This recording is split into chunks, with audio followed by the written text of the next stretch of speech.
E aí, vamos direto ao ponto nessa nossa explicação especial de hoje. Para dominar o espaço tridimensional e realmente entender como os objetos se movem pelo universo, a gente precisa de um arsenal de técnicas bem avançadas. Não basta só olhar para uma curva, né? A gente precisa de cálculo, de derivadas e, claro, do poder absoluto dos produtos vetoriais e escalares. É hora de equipar a mente com essas ferramentas matemáticas e focar nos conceitos fundamentais de velocidade e aceleração no espaço. Vamos nessa? Nosso plano de batalha hoje é super focado para a gente sobreviver a movimentos imprevisíveis. Vamos passar por o domínio 3D, técnicas básicas, depois vamos dissecar a aceleração, aplicar o ataque do produto escalar, a técnica do produto vetorial e, por fim, missão cumprida. Ok, passo número 1, o domínio 3D. Vamos mergulhar logo nisso. Imagina uma partícula se movendo de forma super imprevisível por uma curva no espaço. Para prever qualquer coisa sobre esse movimento, a gente precisa de um ponto de partida absoluto, sabe? E tudo começa com o vetor posição, o nosso famoso R de T.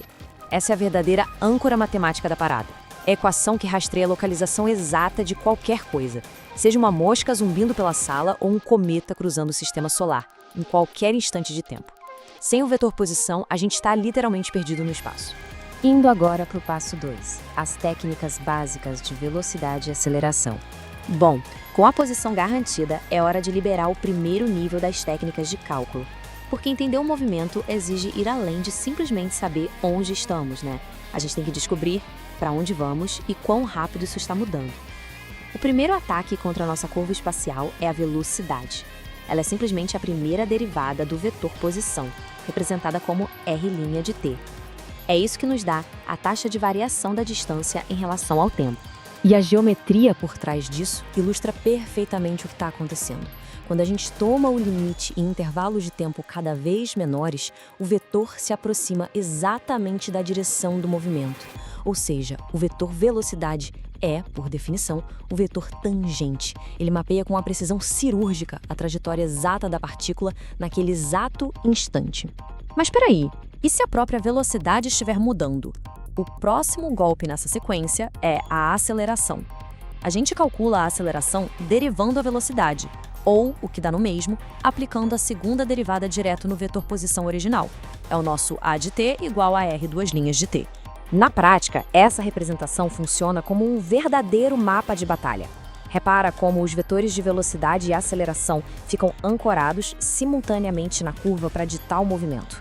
A velocidade aponta tangencialmente, liderando o caminho, enquanto a aceleração puxa a trajetória, ditando exatamente como o movimento se curva e muda de ritmo.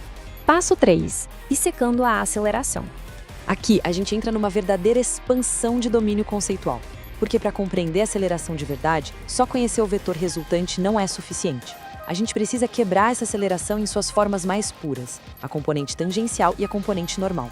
A tangencial atua na mesma linha do movimento, e a única função dela é alterar a velocidade escalar, ou seja, acelerar ou frear o objeto.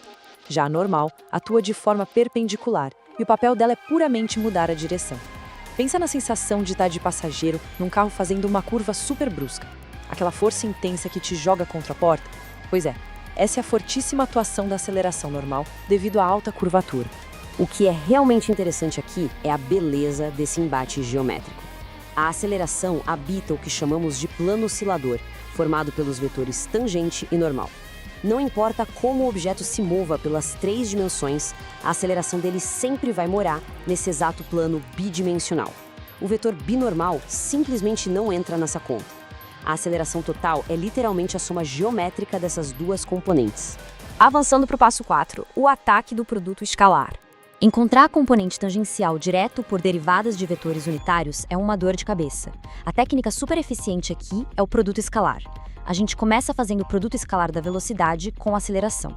E olha a mágica, como vetores perpendiculares têm produto escalar igual a zero e o vetor tangente faz 90 graus com o normal, a componente normal inteira simplesmente zera, desaparece.